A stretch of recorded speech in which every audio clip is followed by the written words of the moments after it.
Have you ever found yourself in a group where you're the only person who looks like you, or maybe just feels like your perspective is always kind of on the margins? Mhm. Maybe you felt that, whenever you try to speak, it's like your voice has already been spoken for, Yeah. or that people just wouldn't even think to consider how things look from your side. Yeah, that feeling. That feeling of being the other, or maybe feeling like you're just not authorized to speak, that's a really profound starting point for getting into postcolonialism, isn't it? It really is. Postcolonialism as this sort of body of writing that really took shape around the early 1980s, it aims to fundamentally shift how those dominant Western views frame things. The relationships between Western and non-Western peoples. Right. Our sources describe it as literally turning the world upside down, looking from the other side of the photograph. It's about truly understanding how different things look if you live in, say, Baghdad or Benin versus Berlin or Boston. A completely different lens. Yeah, exactly. Yeah. It offers this crucial language, this politics, where the interests of the non-Western world, well, they come first, not last. And that's pretty much our mission with this deep dive, right? We're digging into the key insights from our source material. It's a concise introduction to post-colonialism, and we want to make these sometimes complex ideas accessible. Yeah, highlight the surprising stuff, too. Exactly. Highlight surprising facts and kind of cut through the really obscure theory. We want to unpack post-colonialism not just as some abstract idea, but as a lived experience, felt from below, Mm, really affirming the worth of ordinary people and their cultures. absolutely. From the ground up. So, to really get a feel for this, let's start by imagining something deeply unsettling: the experience of being a refugee. Our source paints this incredibly visceral picture. It's powerfully. Yeah, imagine you wake up one morning, your world's transformed, you've been moved somewhere else in the night, you're walking with your family towards what's described as a living cemetery on the border between Afghanistan and Pakistan. You're carrying a bag of clothes, a prayer mat, a plastic water container, maybe some pots, but two of your children are missing. Water and food are scarce, and you're just hoping for maybe 3 sticks of wood and a plastic sheet to make some kind of tent.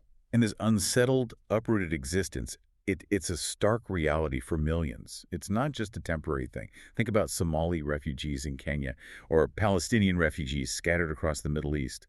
Their displacement can last for decades. Decades. Yeah. And this experience, it highlights this profound, broken link with your land, with your past. There's this image the source uses.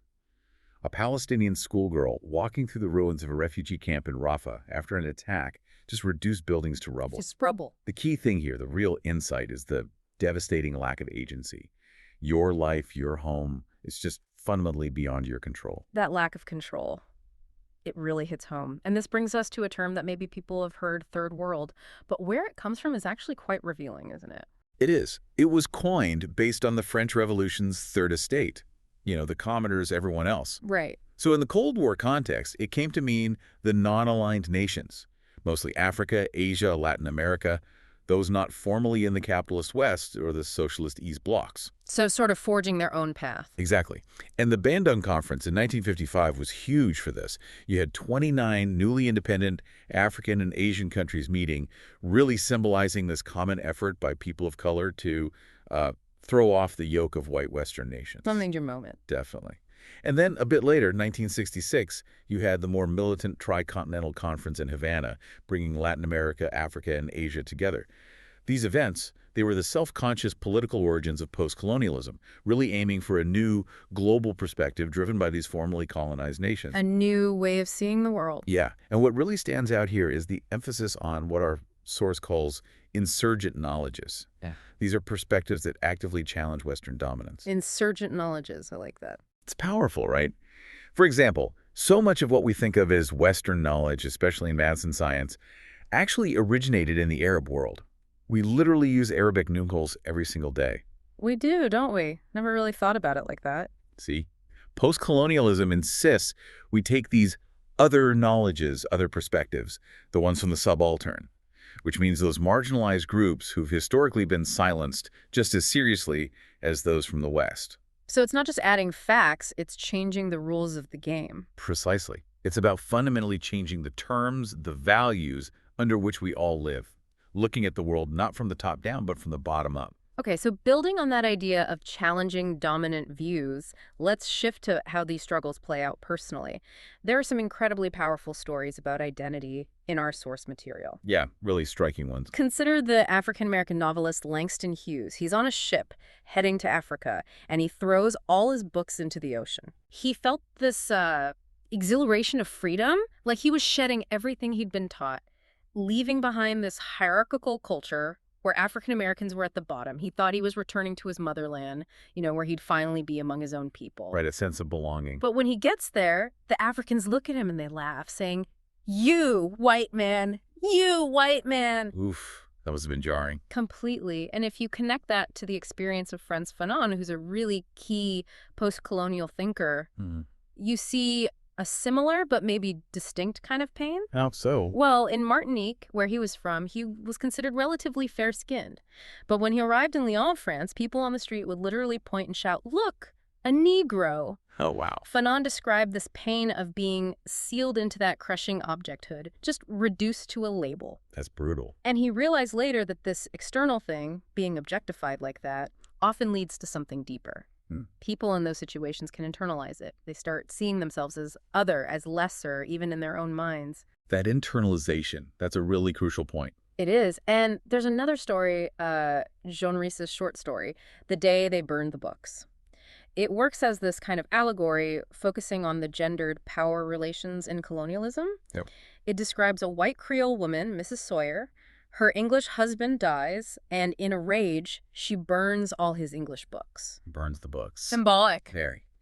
And their son, Eddie, who's described as half-caste, he's really struggling with his own conflicting identities. He wants his father's books, that connection to England maybe, but he also hates his father and hates home, meaning England. He's caught. Caught between worlds. That's such a powerful depiction of that internal conflict, isn't it? It really makes you think, how do people navigate that? Being pulled in completely different directions. Exactly. The Zimbabwean novelist Tsitsi Dangarembga, she actually gives it a name. She calls it the nervous condition. The nervous condition. Yeah, it describes this hybridized, sort of split existence, trying to live as two different incompatible people at once.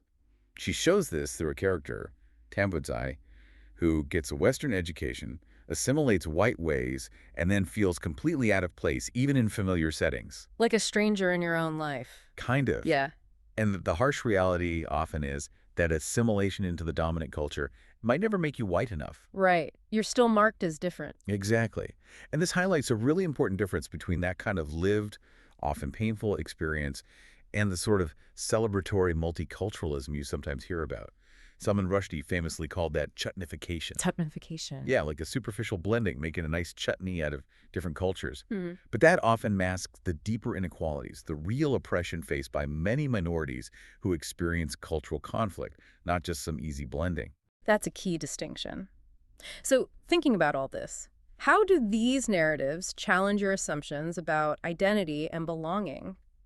How might our own feelings of being in between, maybe in smaller ways, connect to these much larger historical forces? It's something to consider. Definitely food for thought. Okay, let's shift gears a bit. What really brings this idea of transnational revolution to life is this amazing photograph mentioned in the source. It's from Harlem, 1924. Oh yeah, that photo. 3 men standing very stiffly, very seriously. You've got Marcus Garvey from Jamaica, George O'Mark from Sierra Leone, and Prince Kojo Tovuluhuno from Dahomey, which is now Benin. Quite the lineup. Right.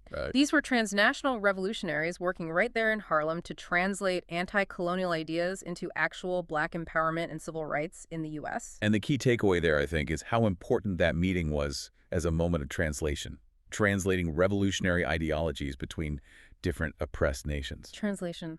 Interesting way to put it. Yeah, Garvey especially is seen as an early example of a translated man, taking these big anti-colonial ideas and making them resonate in the language of civil rights for African Americans. Right, adapting the message. Exactly. And this kind of transnational solidarity continued.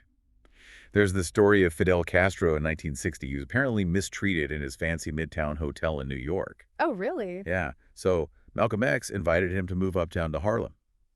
Castro later talked about the incredible warmth and sympathy between what he called two peoples of the Third World, the people of Cuba and the African Americans in the U.S. Wow, Castro in Harlem, that's quite an image. It is. But if that doesn't shift your perspective, listen to this account from Sadiq, a scholar from Baghdad, talking about his family's experience. It's unsettling. Okay, let's hear it. He says, it's the British again. They have been bombing my family for over 80 years now. 4 generations have lived and died with these unwanted visitors from Britain who come to pour explosives on us from the skies. 80 years. 4 Well, generations. Yeah. He describes how it started back in 1920 with a fireball dropped on his great-grandfather's wedding, killing or maiming half the men in their family. And he notes, now it's mostly the American big brothers doing it, but British RAF planes. They still fly the same routes charted back in the 1920s, apparently using reconnaissance photos stored at Keele University in the UK. That's chillingly specific, the Yeah. continuity of it. It really reveals this deeply contested, tragic history. Sadiq explains the Sykes-Picot Agreement, basically 2 men, 1 French, 1 English, carving up the Ottoman Empire after World War I. Drawing lines on a map. Literally, inventing countries like Iraq, Palestine, Syria, Lebanon for their own colonial convenience without asking anyone who actually lived there. Iraq was even run as a dependency of British India. A dependency of India. Wow. And here's a really stark detail from the source. Winston Churchill, when he was colonial secretary in the 1920s, actually ordered the use of asphyxiating bombs and poison gas against uncivilized tribes in Iraq to quell uprisings. Poison gas. Ordered by Churchill. According to the source material, yes. These RAF actions did restore British control. And Sadiq concludes the underlying real threat in Iraq, then and now, has always been their oil. It always comes back to resources, doesn't it? Often, and just like Sykes-Picot carved up the Middle East, you see these artificial colonial boundaries continuing to cause conflict elsewhere, like the Cyprus partition.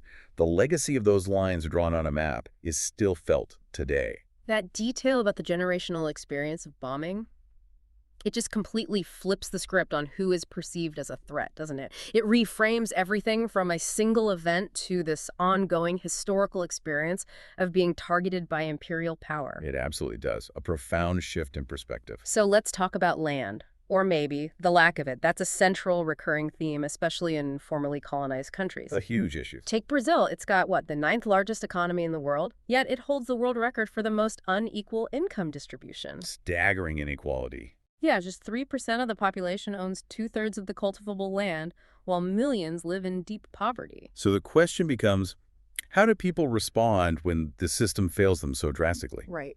And the Movimento Sem Terra, the MST, in Brazil, is a really powerful answer. It's a grassroots movement. Their slogan is Occupy, Resist, and Produce. Occupy, resist, produce. I like that. It's direct. They encourage landless workers to occupy uncultivated land. They organize collective farming. They set up schools, provide holistic health care. They directly challenge institutions like the World Bank and its sort of market-based land reform ideas. So building alternatives from the ground up. Exactly. The MST really serves as a model for a kind of post-colonial politics that works from below, empowering the people who've been dispossessed. Our sources also touch on some philosophical ideas around this, like nomadism and terra nullius. Ah, yes, empty land. Right. Which really highlights this fundamental clash, doesn't it, between European ideas of property, John Locke, fences, ownership, and indigenous ways of relating to land, often sacred or ancestral, not about owning it in the same way. Absolutely. For many nomadic or indigenous groups, the land was worked, lived on, deeply connected to, but not owned in that European transactional sense. And thinkers like Deleuze and Guattari, they give us a framework for understanding this, right? With ideas like territorialization. Yeah, territorialization is basically the act of claiming and controlling territory, often violently. Then you have deterritorialization, which is the disruption of that control, maybe through resistance or displacement, and reterritorialization, which is about reclaiming or remaking that space and identity. So it's a constant push and pull over space and meaning. Exactly. The key thing is that this struggle isn't just about physical land. It's an ongoing fight to reclaim culture, narrative, yourself. But while nomadism can sometimes be a form of resistance, the source also points out that forced displacement, becoming a nomad against your will, is also one brutal characteristic mode of capitalism itself. Right, forcing millions into landlessness as refugees or displaced people. And we see these devastating examples. They're truly heartbreaking. The source mentions 2.5 million Afghan refugees in Pakistan, or the refugees rejected by Australia, stuck in detention centers like Woomera. Hundreds of Afghans went on hunger strike there, some even sewing their lips shut or attempting suicide. Just horrific conditions. There's a quote from a 12-year-old girl. She told investigators, "I'm getting crazy. I cut my hand. I just have to commit suicide. There is no choice." Just unthinkable desperation. It leads us to this really chilling metaphor the source uses, the cave, Mm. as a symbol for Western intervention and colonial violence. The cave. How does Yeah, that yeah. work? Well, think about Plato's cave. The idea that our perceived reality might just be shadows, an illusion controlled by others. Okay. Then, historically, you have General Bigot suffocating Algerian resistance fighters in a cave back in 1840. Fast forward to 2002, U.S. forces dropping thermobaric bombs. These things basically suck the oxygen out into Afghan caves designed to choke those inside. Oh, God. It becomes this recurring image representing, as the source puts it, the suppression of the colonized world itself. Hmm. And it makes this profound point. That comfortable separation we often make between art and politics. Hmm. It ultimately serves to keep the exploited disconnected from those in power. Wow.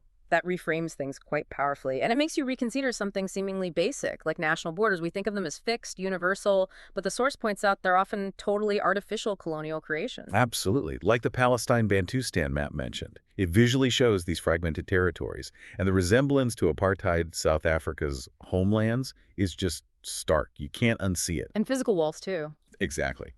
From the Great Wall of China, Hadrian's Wall, you think called the Great Hedge of India I hadn't heard of, Me neither. to the Berlin Wall, the West Yep. Bank Wall, the fences around Ceuta and Melilla in North Africa. They're all built to defend the state control movement. But the human cost is immense. Thousands of migrants drowning trying to cross the Mediterranean or other borders. It really exposes the limits of liberalism when faced with the movement of desperate people across these lines we've drawn.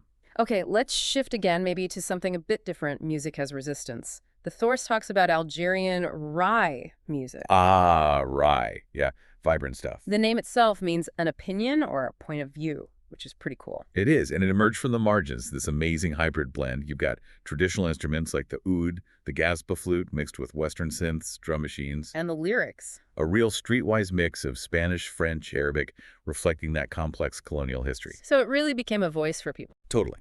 It became the word of the people, the shab, for Algerian youth. It was articulating all the social problems, the contradictions of a society changing super rapidly after independence. But its meaning got really contested. How so? Well, the state tried to kind of co-opt it, patronize it. At the same time, Islamists denounced it as morally decadent. Things got violent. Singers like Cheb Hasni were actually assassinated. Assassinated for singing Ray. Yeah. Yeah. And then on the other side, it got adapted for Western markets. Artists like Khalid dropped the Cheb, which means young man, from his name, maybe changed the rhythms to be more palatable for international albums. So it was pulled in all these different directions. Exactly. Ray really encapsulates this idea of hybridity in post-colonial culture. It's not some simple, happy fusion. It's a dynamic interaction, creating new social spaces, allowing for revolt and resistance, innovation and negotiation.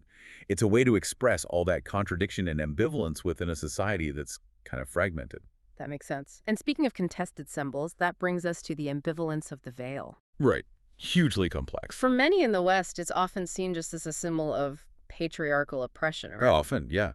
But for many Muslim women, it signifies something completely different.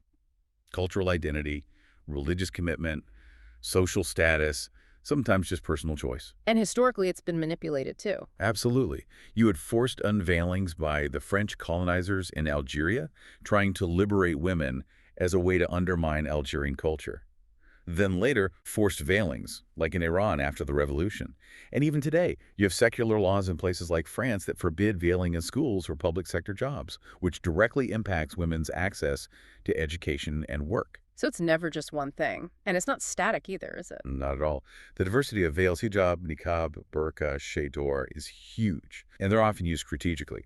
Fanon, again, he wrote about the historic dynamism of the veil during the Algerian War. How did that work? Algerian women would use the traditional hake, this big white cloth covering, to cleverly hide weapons or carry messages through French checkpoints. It became a tool of active resistance, subverting the colonizers' expectations. Wow. Turning the symbol against them. Precisely. And what's really revealing is contrasting how the veil is perceived for women versus men. Men wearing veils. Well, masks or veils. Think of Subcomandante Marcos, the Zapatista leader in Mexico. His ski mask became the symbol of romantic banditry, defiance, militant uniformity. Nobody questions his agency because he's masked. Great point. Or take Tuareg men in North Africa. For them, wearing the tagalmust, the veil or turban, is traditionally a sign of social status, masculinity.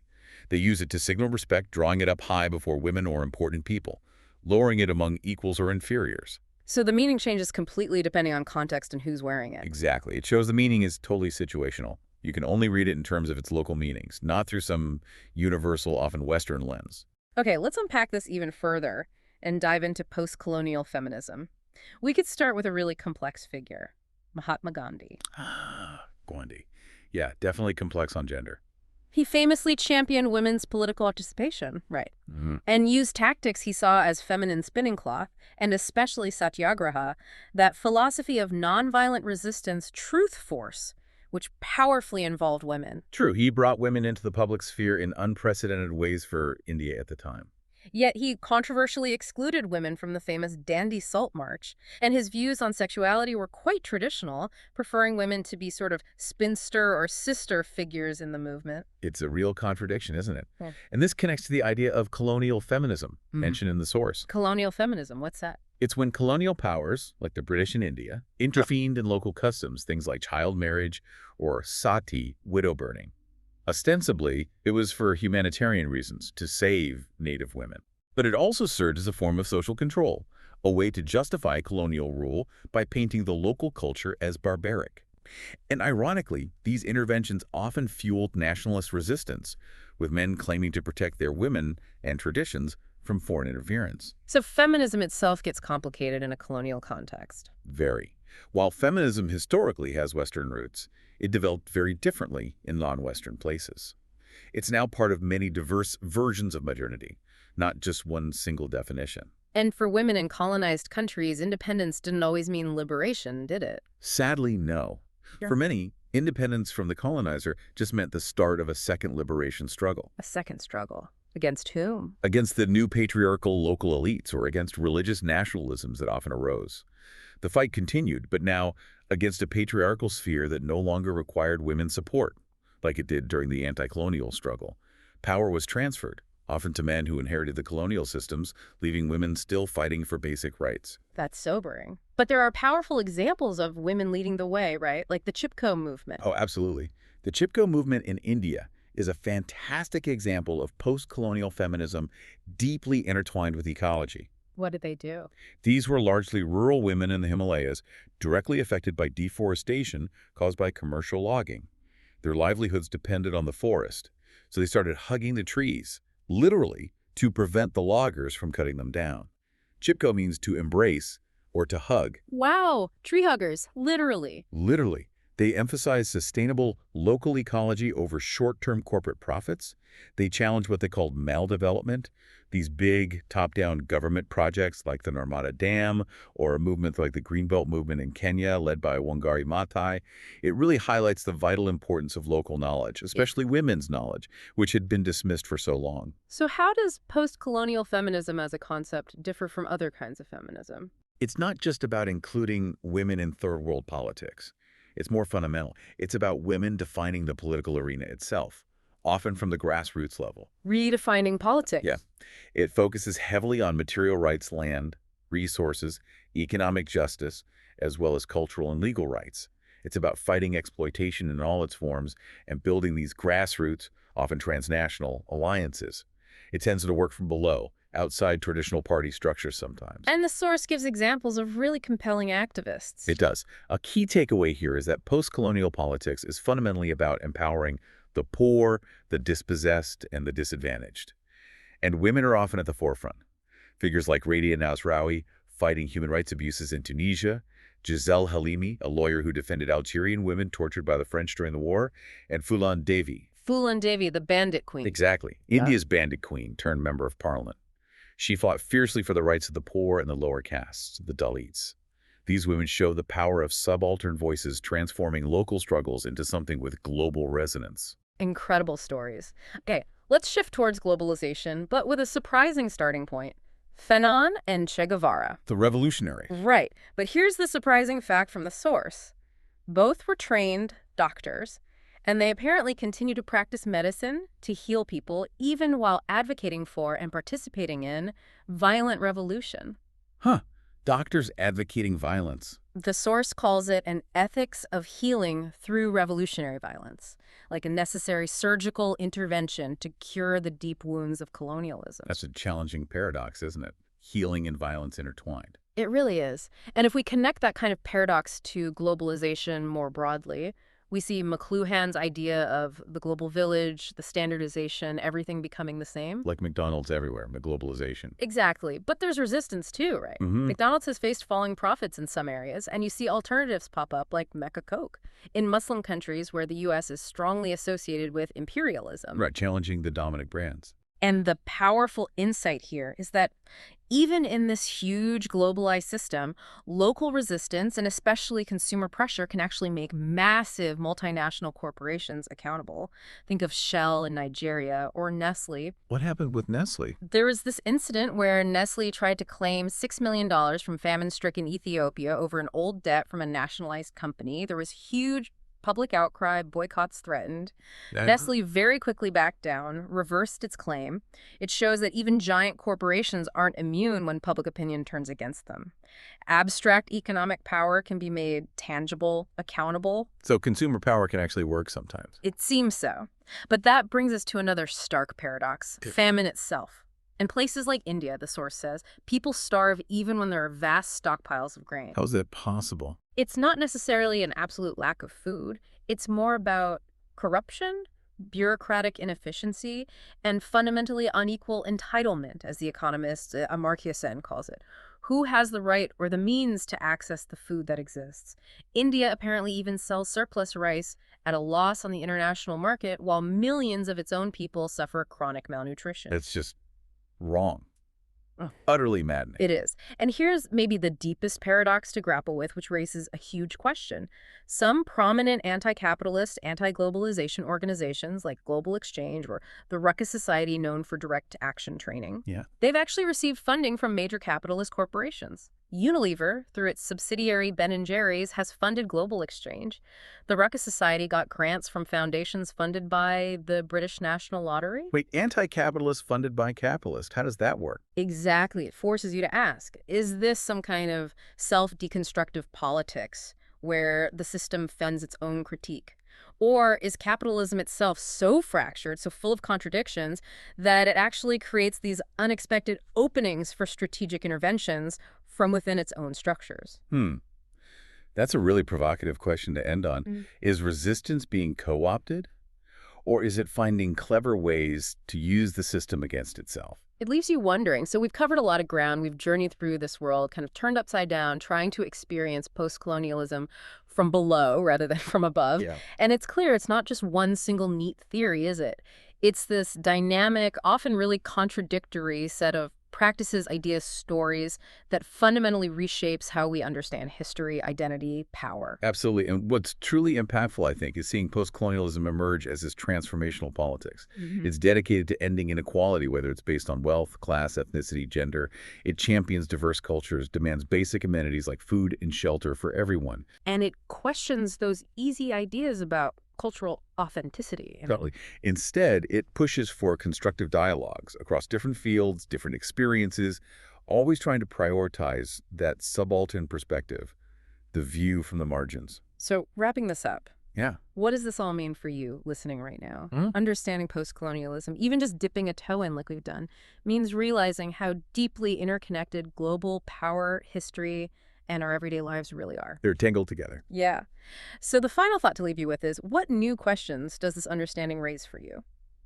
About the world around you, the news you consume, the history you were taught, and maybe, just maybe, about your own place within it all.